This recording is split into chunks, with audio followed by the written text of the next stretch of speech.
Là. Voilà. Ça tourne là? Je sais pas. Ouais, En direct, c'est marqué. c'est sûr, ça Ouais, tourne? il prend en direct. Ça tourne. Non, mais Ça t'es tourne, bien, ça c'est tourne. Bon, on y va. C'est bon. Welcome à tous et toutes.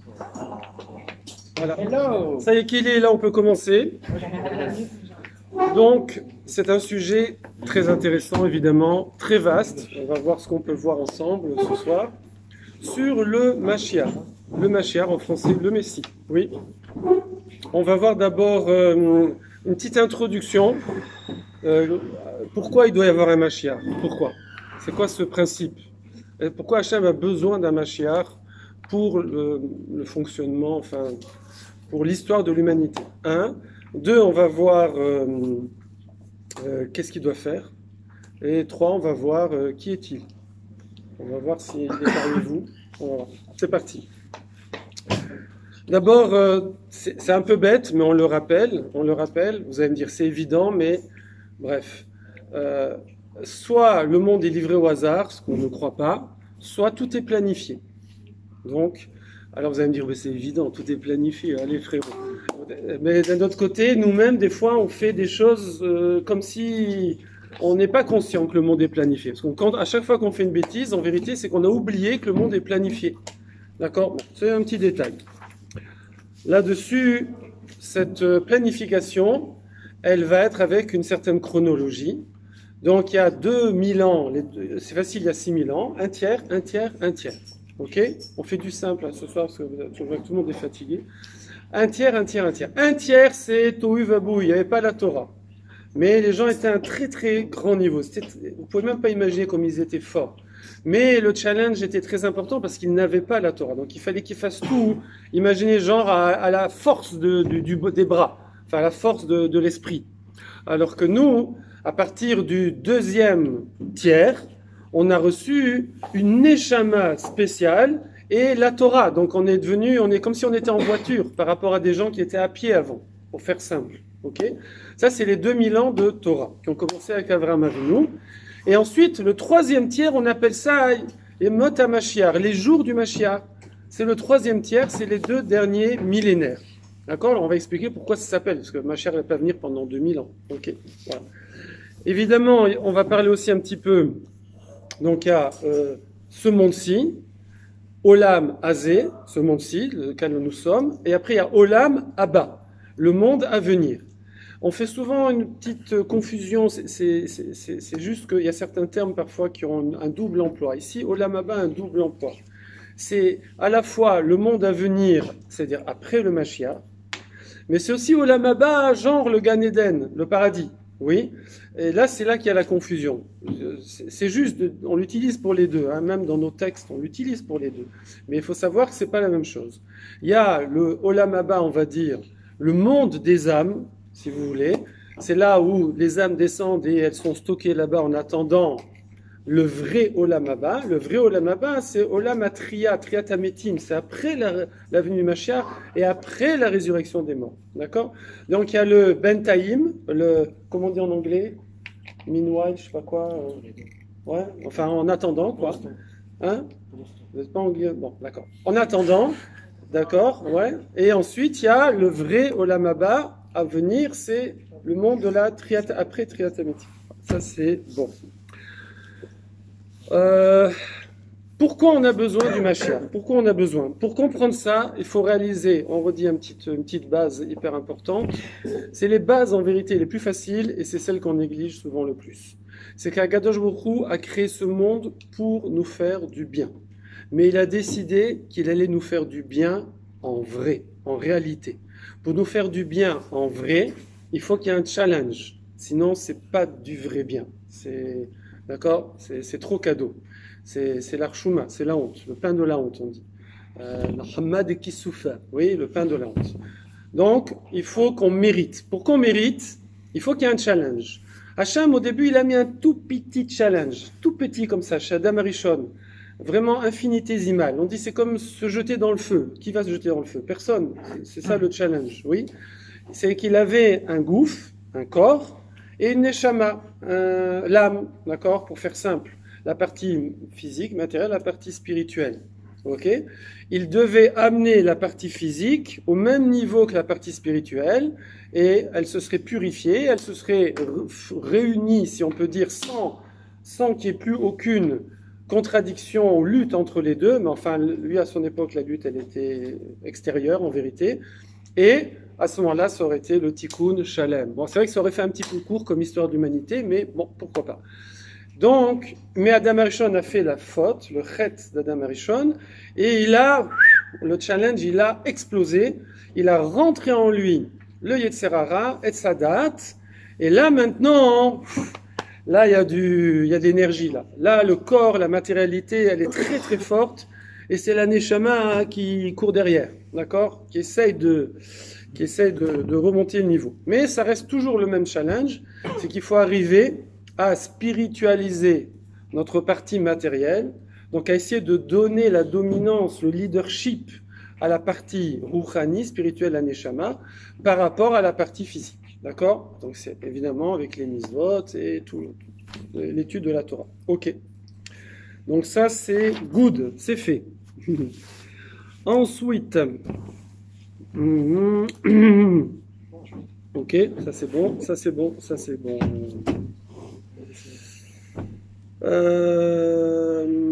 Alors maintenant, lorsque le Mashiach va arriver, le Yetzer Hara, il va d'accord? Donc, je fais simple, hein. Vous allez me dire alors quel est l'intérêt? Quel est l'intérêt s'il n'y a plus de Yetzer Hara? On dit c'est comme ça, hein. C'est Akadosh Baruch Hu, il va, si on peut dire, supprimer le Yetzer Hara, mais chacun va encore un petit peu comme un satellite qu'on envoie comme ça en orbite. Il y aura encore les habitudes. D'accord? Donc c'est pour ça que ça vaudra encore le coup, si on peut dire, il y aura encore un peu de challenge, mais ce ne sera pas du tout le même challenge. Le Ramchal, il nous explique que si Adam Arishon, c'est ce que j'ai dit avant, il avait réussi à purifier son corps sans manger le Hetzadat, alors il aurait atteint la Shlemut, la perfection, la Netzar éternelle, et ça y est, c'était lui le Mashiach, et c'était lui et il aurait évidemment eu des enfants, mais on n'aurait pas connu on va dire, ce victoire, cette lutte qu'on va connaître donc pendant 6000 ans entre notre partie matérielle et notre partie spirituelle. Comment ça s'est fait ça? Ça s'est fait, alors ça c'est très intéressant. Voilà, jusque-là vous connaissiez déjà, mais ça fait du bien de réviser, comme on a dit tout à l'heure. C'est les choses les plus basiques qu'on oublie quand on fait des bêtises. D'accord? Donc il faut toujours les rappeler. Il faut savoir que le principe, la différence, pour dire simple, entre Adam Arishon avant la faute et nous maintenant, on va dire, toute l'humanité après, c'est la perception que l'on a du monde. Avant Adam Arishon, avant la faute, Adam Arishon savait que la seule réalité vraie, émette, c'était le spirituel. Et le matériel, c'est qu'une illusion. D'accord? Nous, maintenant, c'est le contraire. On est, comme ça, qui c'est qui explique? Rav Eliud Dessler qui explique ça. Il dit, nous, maintenant, on a l'impression que la gashmiut, le monde matériel, c'est ça la mitziout, qu'on dit en hébreu, c'est ça le monde réel. C'est ça le réel. Le réel, c'est ça. C'est petit four, c'est ça, c'est Coca-Cola. C'est tout. Voilà, c'est mon corps, c'est la force, c'est ça. C'est ça le réel. C'est l'argent, c'est le pouvoir, c'est la force, c'est tout ce que vous voulez. On a l'impression que c'est ça le réel. C'est ça le réel. Et le spirituel, qui dit que c'est réel? D'accord? On ne le voit pas. Le réel, maintenant, il est là. C'est le matériel. Et le spirituel, c'est notre émouna, c'est l'imagination. Alors qu'avant, Adam Arishon, il pensait le contraire. Il était dans un monde complètement inverse, où lui, il voyait clairement que c'est le spirituel qui était la vraie réalité, tout le reste, c'est illusion. D'accord? Comment ça se traduit chez nous? Ça se traduit que nous, on a l'impression, et c'est comme ça l'histoire de toutes les exils et de toutes les grandes histoires de l'humanité. Par exemple, la Babylonie, d'accord, le premier exil, Nabucodonosor, Nabuchodonosor, ils ont pensé, les hommes, que c'est par la guerre, le pouvoir, la force, qu'ils vont dominer le monde, gérer le monde et se dédouaner d'Hachem. D'accord? C'est être les boss, oui. Évidemment, ça a duré un temps, Hachem il laisse, voilà, vous allez faire un test, il laisse comme ça, il laisse croire un peu, et après au bout d'un moment, il montre que ça n'a pas de pouvoir. Ensuite, on a eu l'exil avec Purim, d'accord? Là, c'est la richesse, la luxure, les plaisirs, hein, avec Achashverosh, toute l'histoire de Purim, bientôt, là, dans un mois et quelques. Et là, pareil, l'homme, il pense que c'est par les plaisirs et par la richesse qu'il peut arriver à gérer le monde et à être maître de son destin et se dédouaner d'Hachem. Pareil, Hachem, il laisse un peu, et après, il montre que, walou. Ensuite, il y a les Grecs. Les Grecs, eux, c'est par la culture, l'intelligence, comme ça, le raffinement, mais pour se détacher d'Akadosh Baruch Hu, on a déjà parlé de ça à Hanouka, Hachem il laisse un peu, et d'accord. Et Édom, l'empire dans lequel nous sommes depuis 2000 ans, on fait une petite révision, donc on reprend les trois en même temps, d'accord. Donc il y en a qui essayent comme ci, il y en a qui essayent comme ça, mais c'est ces trois, de toute façon c'est les trois pouvoirs qui existent, évidemment la force, c'est-à-dire la force, les plaisirs, la richesse, et l'intelligence, la technologie maintenant, le cerveau humain qui va sur la Lune, sur Mars, qui va contrôler tous les éléments, la nature, il contrôle la nature, sauf les virus. Voilà. Donc ça c'est ce que Akadosh Baruch Hu a montré à l'humanité sur ces 5000 ans maintenant, plus de 5000 ans, presque 6000 ans, que l'être humain, à chaque fois, il va croire que la matérialité résout tout, que la matérialité, c'est ça la vérité, le monde vrai, et le monde spirituel, c'est illusoire, d'accord? C'est l'imagination, c'est comment on appelle ça, l'opium du peuple, ok?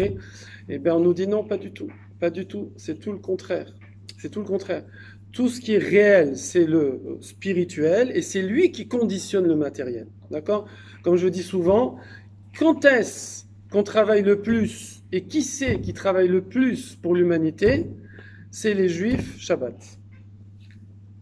Je répète, qui c'est qui travaille le plus pour l'humanité? Et quand? C'est les Juifs, Shomrei Shabbat, et pendant Shabbat. Parce qu'en fait, c'est un des éléments principaux, il y a toutes les autres mitzvot, mais c'est un des éléments principaux qui conditionne la bracha matérielle qu'il va y avoir chaque fois dans la semaine qui suit pour toute l'humanité. Donc en fait, quand nous on fait, voilà, demain soir, on va bosser. On va bosser pour préparer une semaine matérielle au reste de l'humanité. On va le faire Shabbat, par le spirituel qu'on va faire Shabbat. Évidemment, on fait aussi, voilà, par toutes les autres mitzvot. Mais évidemment, on sait que Shabbat, c'est un des piliers. Ouais, ça c'est bien. Alors maintenant, tout ce matériel, il sert à quoi alors? Il sert uniquement de test. C'est tout. C'est juste du test. Oui, c'est juste du training. C'est pour nous donner un challenge. Ok? Si Akadosh Baruch Hu montrait, comme c'était avant Adam Arishon, que ce matériel-là n'est qu'illusoire, qu'en vérité c'est le spirituel qui dirige le monde, alors évidemment tout le monde serait à fond dans le spirituel et puis le matériel il marcherait tout seul. D'accord? Donc c'est comme ça que ça marche. Alors ça c'était pour replacer un petit peu dans l'histoire de l'humanité. Alors maintenant du coup, pourquoi il y a besoin d'un Mashiach pour clôturer, pour faire le finish, pour terminer ce projet divin? Alors d'abord, on est obligé de constater que la croyance au Mashiach est quelque chose de fondamental dans le judaïsme. Je le dis, mais en vérité, alors tout le monde le sait, tout le monde le dit, d'accord, tout le monde aurait eu 20 sur 20 au QCM. On prie tous, les garçons qui font 3 fois la mida par jour, et des kadishim, je sais pas combien, 20, 30, d'accord, selon combien vous allez le minyanim, eh bien, on n'arrête pas de prier pour le Mashiach, d'accord? Dans quelle bracha on demande le Mashiach? Dans laquelle? Voilà, non, pour le Mashiach. Dans la 15e bracha, vous dites Et Semar David Avdecha, donc, on va dire, au moins on traduit, il va faire fleurir la progéniture du roi David. Vekarno tarum, sa corne, sa gloire, il va l'élever. Bishua Techa, dans la Yeshua, qui Yeshuatra Kivinu Kolayom, car nous attendons la Yeshua, on traduit sauvetage, mais bon, ça fait sauvetage en mer, oui, tous les jours. Baruch ata Hashem matzmiach keren Yeshua, qui fait fleurir la gloire de la Yeshua, du sauvetage, du salut. Donc ça, c'est dans la 15e bracha de la Hamida, du Shmoneh Esrei, on demande la venue du Mashiach. Pareil dans le Kaddish, Veismar pour Kana, Vikarev, Meshiche, qui rapproche son Mashiach. Ah oui, j'ai oublié de dire, Mashiach, ça veut dire oint. J'ai oublié, excusez-moi, j'ai oublié. Mashiach, ça veut dire oint. Oui, je fais ça parce que c'était de l'huile sur la tête. Oui, je vois vous. Oui. On faisait l'onction du roi, et aussi de tous les kélim, de tous les instruments du Beth Amikdash d'ailleurs, et aussi les lévim, etc. Toujours parce que, avec de l'huile. Vous savez, c'est une drôle d'histoire, c'est une drôle d'habitude de mettre de l'huile comme ça dans les cheveux. D'habitude, on met plutôt du shampoing. Allô, du shampoing, d'accord. Dans l'habitude, on met plutôt du shampoing. Ah oui, j'ai de la culture, hein, quand même. Alors, on met du shampoing, c'est dur d'y échapper, hein, c'est dur d'y échapper. Donc, on m'a expliqué parce que je ne comprenais pas, voilà. Donc, on met du shampoing. Là, nous, on met de l'huile. On fait toujours à l'envers, hein, nous. Non, en fait, c'est connu. Est-ce que vous connaissez cette expression ? C'est un peu vintage, hein, mais mon père, il la disait souvent. Il disait, il était militaire, il disait, quand à la base, il y avait des très gradés qui arrivaient, ou un préfet, ou un ministre, il disait, il y a des huiles qui viennent. Personne ne connaît l'expression, hein. Ah, j'étais sûr. Donc, il y a des huiles. Pourquoi on appelle les patrons, les dirigeants des huiles ? Ben, c'est facile. Ils sont loin. Pardon ? Comme s'ils étaient loin. Mais on les oint pas. Les ministres, on leur met pas de l'huile. Pourquoi on les appelle des huiles vous tapez dans Google, expression des huiles, vous allez voir. C'est important. C'est vrai que l'huile, c'est hyper important, ça sert à beaucoup de choses, mais plus simple, physique, c'est physique. Ils sont gras comme tout. Ils sont gras, ouais, pas mal. Non, il y en a qui sont maigres. Macron, il est maigre. Qu'est-ce qu'il y a d'autre ? Physique, c'est physique. Parce que c'est toujours au-dessus, bravo. Bravo, c'est Sarah qui a gagné une deuxième part de gâteau. Parce que l'huile est toujours au-dessus des autres liquides, au-dessus de l'eau, d'accord ? Et elle se mélange pas. Le patron, il est au-dessus, il se mélange pas, d'accord ? Donc l'huile, ça montre la chashivut, l'importance, c'est le leader, c'est celui qui montre l'exemple qui est au-dessus. Donc ça, c'est la raison du Mashiach. Donc on voit que dans nos prières, Mashiach, dans le Kaddish, Mashiach, dans les chansons, Mashiach, voilà. Donc partout, on voit que c'est important. Et en vérité, c'est dans les 13 Ikarim, les 13 essentiels articles de foi, on dit, du Rambam, que, comme c'est marqué, Anima Amin, que vous voulez chanter ou pas? Anima Amin, Bebiat Mashiach. Bon, d'accord, moi je sais pas chanter. Afalpi Sheit Mamea. Im kolze achakelo bechol yom sheyavo. Même s'il tarde, je l'attends chaque jour qu'il vienne. Il y a des rabbanim qui avaient un costume prêt, un beau costume, ils gardaient. Il y en a, ils mettent le plus beau costume pour le mariage ou pour aller. Bon. Mais il y en a, ils gardaient leur plus beau costume pour accueillir le Mashiach. D'accord ? Vous connaissez l'histoire, non ? J'ai jamais raconté celle-là. C'est en Europe de l'Est, c'est une blague, hein, je veux dire, pour détendre un peu. C'est en Europe de l'Est et il y a comme ça le shtetl, vous savez, à l'ancienne, bien avant la guerre et tout.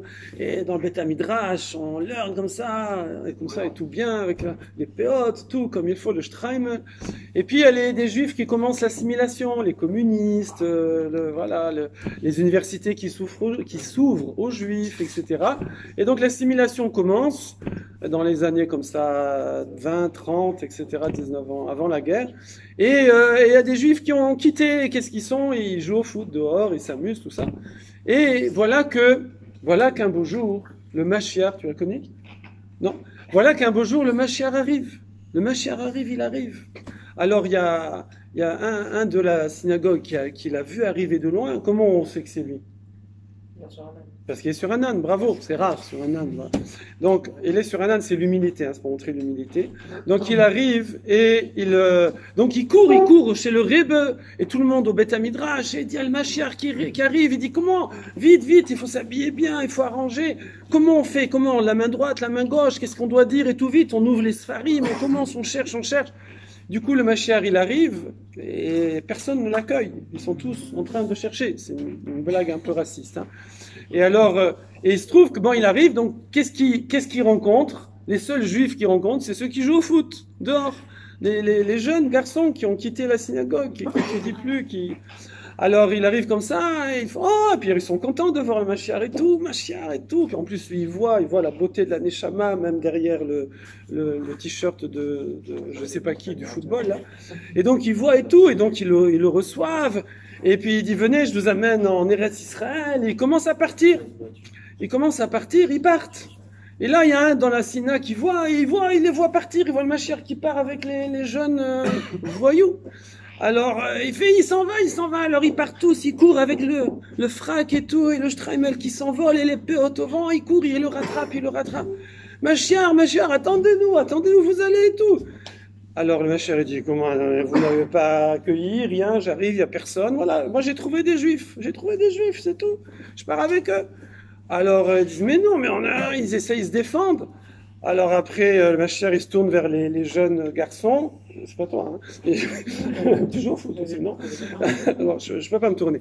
Donc il se tourne vers les jeunes voyous, comme ça, entre guillemets, et il leur fait, qu'est-ce qu'on fait? On les prend ou pas? Et puis eux, ils disent, oh, allez, ils sont juifs. C'est vrai, ils sont juifs, on les prend. Voilà. Donc, on voit, ça est fini la blague, faut rigoler là, c'est bon. Vous avez vu, c'est ça le principe. Alors, on voit que, voilà, là, je l'ai fait gentiment, mais en vérité, vous voyez, dans des tests comme ça, des fois, je marque non, non, non, non.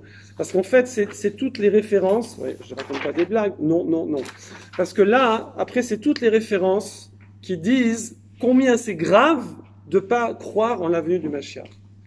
Et en vérité, nous, faut savoir jusqu'à combien on y croit, d'accord? C'est-à-dire quand tu prends un billet d'avion pour aller, je sais plus, en vacances dans 6 mois, après tu peux dire bon, si le Mashiach est là, c'est pas grave, si je perds un billet d'avion, ça vaut le coup, voilà. Mais faut savoir jusqu'à combien. J'ai déjà vu des rabbanim, j'avais un ami, je peux citer Rav Michael Ifra, d'accord, qui est directeur de Nefesh Yehudi à un moment, et donc une fois il a voulu offrir un Sefer Torah pour l'Elul Nishmat de son papa, Alav Shalom, et ce que je vais vous raconter, c'est presque choquant. Et donc il a son Rav, en Eretz, je préfère pas citer son nom, et il lui fait part de son projet, il lui demande une bracha pour son projet de réunir dans toute la famille de quoi écrire un Sefer Torah. Et il lui dit qu'il veut faire ça pour dans 6 mois. Et le Rav lui dit, c'est pas la peine, ma chère, il sera là avant, mais ils lui disent vraiment sincèrement. Donc il y a des gens vraiment qui, ça rentre dans leur façon de planifier leur vie. Bref, on n'est pas à ce niveau-là, mais vous réalisez qu'il y a des niveaux. Il y a des niveaux de croire. Vous avez, vous, le plus beau costume dans le placard? Pour le Mashiach? Non, moi non plus. Vous avez la plus belle robe? Non. Vous voyez, donc, on y croit, mais, hein, voilà. Bref, ça on va s'arrêter là-dessus. Je parle pas pour le cours, hein. Mais pour cette partie-là, que l'importance primordiale, donc c'est vraiment un pilier, c'est cette venue, le fait qu'on doit croire dans la venue du Mashiach. Alors maintenant, la question c'est, qui est-il? Alors on va faire à la fois qui est-il et qu'est-ce qu'il doit faire. Pourquoi on va les faire en même temps? Parce que si on sait ce qu'il doit faire, ça permet de savoir qui ce sera. Parce que dès qu'on verra quelqu'un faire ça, c'est que c'est lui. S'il ne fait pas ça, c'est que c'est pas lui. Voilà. Donc là, vous allez pouvoir procéder par élimination, je ne vise personne. D'accord? Okay. Alors, vous avez compris. Donc, premièrement, il descend du Shevet, de la tribu de Yehuda. D'accord? C'est marqué Loyasour.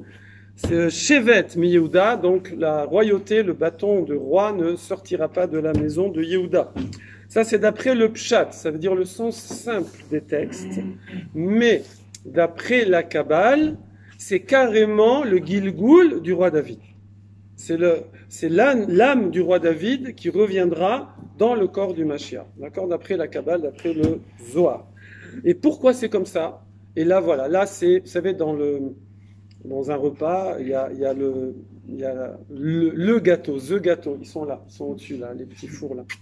Donc, il y a le must. Le must, là, de tout ce cours, il est là. Vous voyez?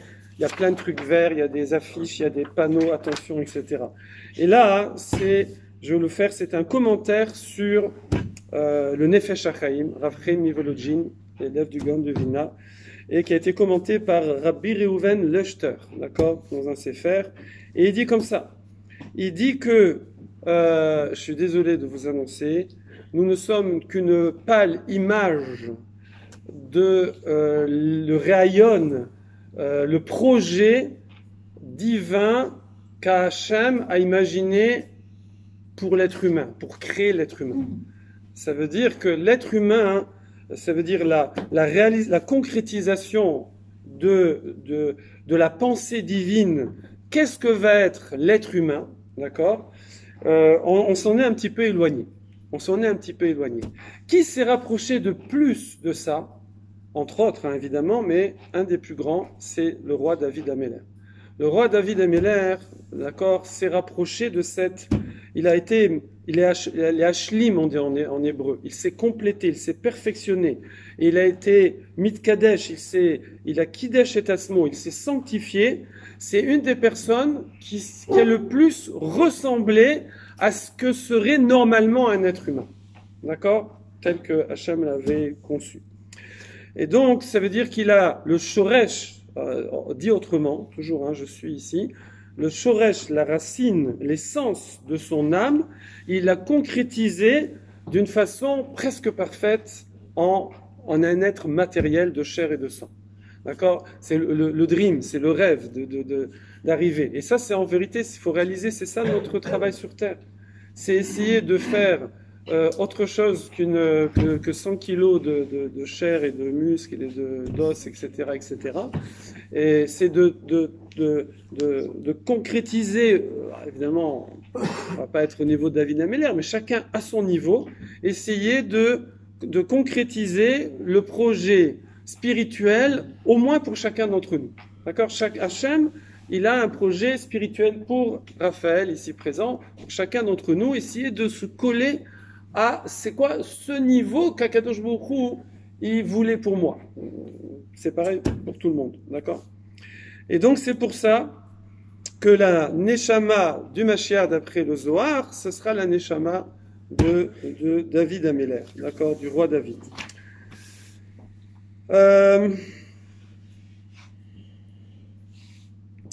Dans Yeshayahu, le Sefer, et dans la Gemara Sanhedrin, avec Rashi là-bas, ils vont ramener les 6 qualités principales du Mashiach. Donc évidemment, même si on postule pas, d'accord, mais vous avez compris que c'est pas, il faut essayer de se rapprocher de ça, puisque c'est ça, hein, l'idéal humain en vérité.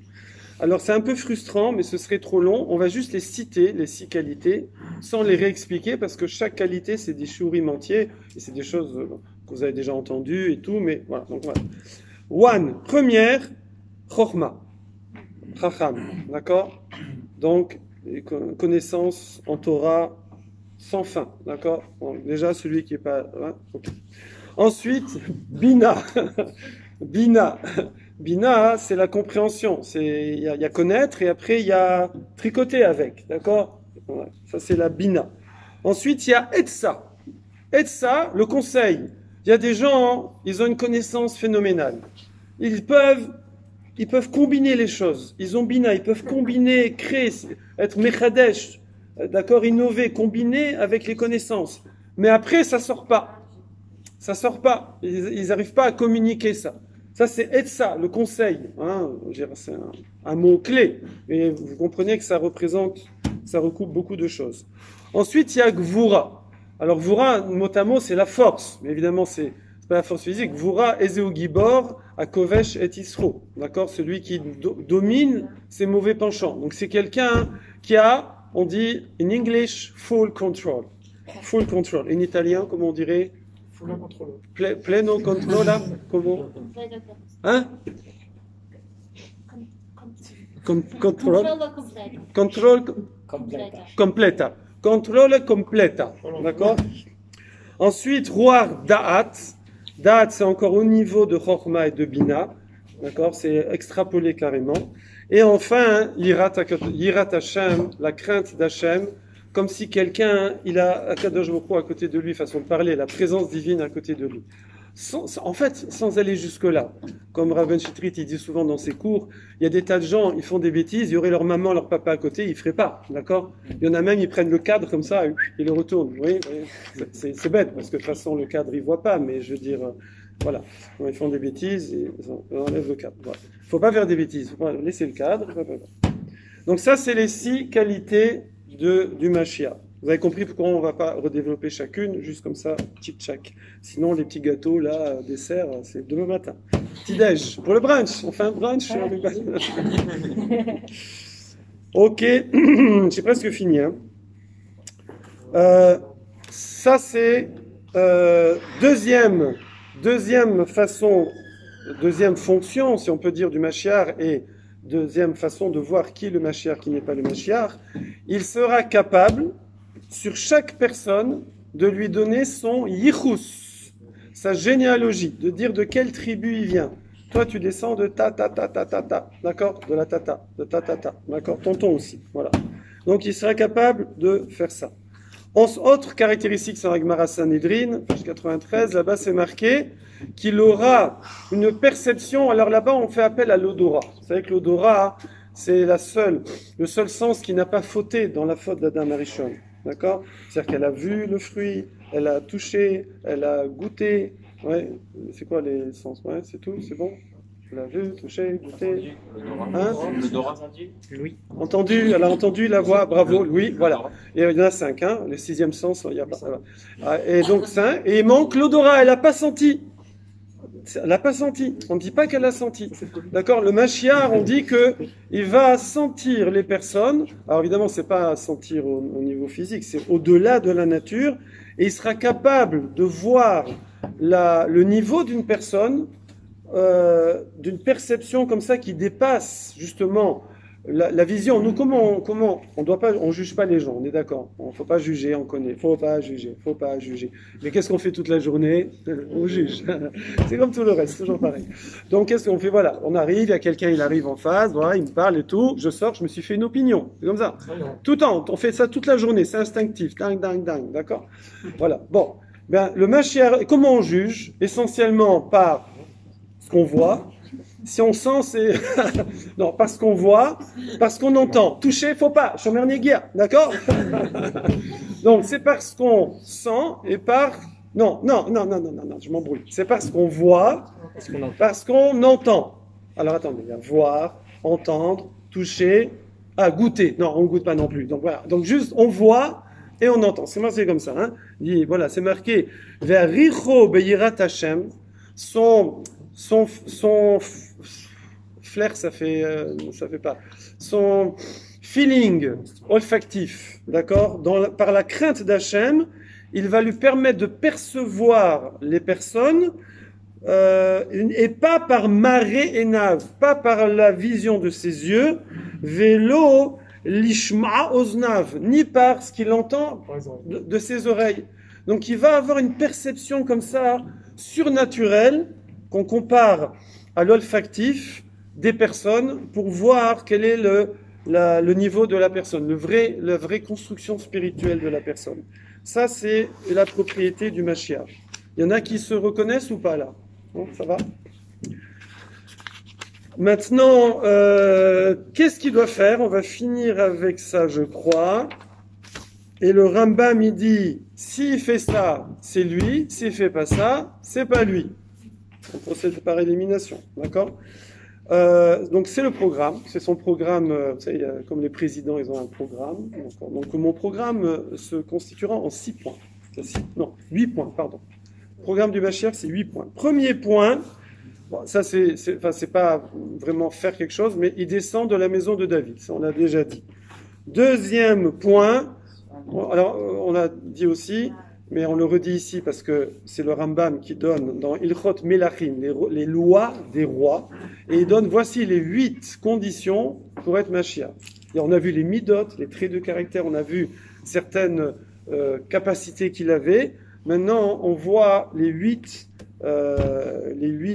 choses qu'il doit faire ou qu'il doit être capable de faire pour pouvoir reconnaître que c'est le Mashiach. Donc, premièrement, être de la maison du roi David. Deuxièmement, connaître la Torah de Aleph à Tav, le fond ton compte, d'accord, pas de A à Z.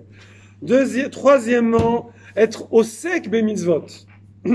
Faire les mitzvot, qu'est David, Aviv, c'est marqué comme ça, il dit le Rambam, comme David son père, d'accord, c'est pas son père, mais ce qu'on a dit, c'est père, parce que c'est en plus, d'après la Kabbale, c'est lui, d'accord. Donc, faire les mitzvot comme son père. Donc déjà, celui qui fait genre réforme, on fait plus les mitzvot, walou, on a compris. Que ce soit, le Rambam y précise, parce qu'il y en a qui pourraient dire les mitzvot, Torah chez Birtav, Torah chez Balpé, Torah écrite, Torah orale. Il n'y a pas genre on fait du tri, ok. Ensuite, Vayichov kol Israël les l'herba. Il va pousser tout le clan d'Israël à suivre les mitzvot et à se coller à Kadosh Baruch Hu. Donc pas le contraire. On est d'accord. Cinquième condition. Alors là, c'est un peu plus militaire, puisque forcément sa venue va créer quand même, être accompagnée en fonction de nos mérites, de certaines remue-ménages, on va dire, au niveau géopolitique et militaire. Donc c'est lui qui va diriger les guerres qui vont permettre de, on va dire, calmer toute, comment on pourrait dire ça en soft, toute velléité à continuer à aller contre la volonté divine. En sixième condition, il va faire que toutes les nations vont finir par se rallier à lui. Toutes les nations vont se rallier à lui. Septième condition, il va assurer la reconstruction du Beth Amikdash, d'une façon ou d'une autre, il y en a qui disent comme ça, peu importe, mais reconstruction du Beth Amikdash. Donc s'il n'y a pas, c'est qu'il n'y a pas. C'est pas Beth Amikdash, c'est qu'il n'y a pas Mashiach. D'accord. Huitième condition, c'est Kibbutz, Galuyot, ramener tous les exilés, faire ramener tous les exilés en Eretz Israël. Voilà, ça. Alors évidemment, c'est des processus. C'est-à-dire que c'est pas genre, ça se fait pas comme ça, d'accord. Mais c'est ça qui, la finalité du Mashiach, effectivement, c'est de représenter cette perfection de l'humain, d'accord, qui va élever toute l'humanité vers le haut, donner vraiment le modèle par excellence, on va dire, par étapes comme ça. C'est-à-dire, lui, c'est le modèle du clan Israël, qui va redonner au clan Israël sa place de modèle par rapport à toutes les nations, qui va permettre dans chaque nation à ce que des justes se lèvent et s'élèvent comme ça spirituellement, et après suivent qui suivent, mais on voit que ce sera quand même un mouvement mondial. Voilà ce que je voulais partager avec vous. Ceux qui veulent les références de tout ce cours, il existe, il est en ligne, donc je pourrais vous les donner, vous pourrez réviser, et en plus c'est en bilingue, donc vous pourrez même le lire en français. Pardon ? Bravo. Alors, ouais, avant le dessert, ce sera la récompense du dessert, on va se mettre comme ça, là on va faire une petite photo, et après, on se jette sur les petits gâteaux. Ça marche ? Hein ? Bon, c'est pas grave.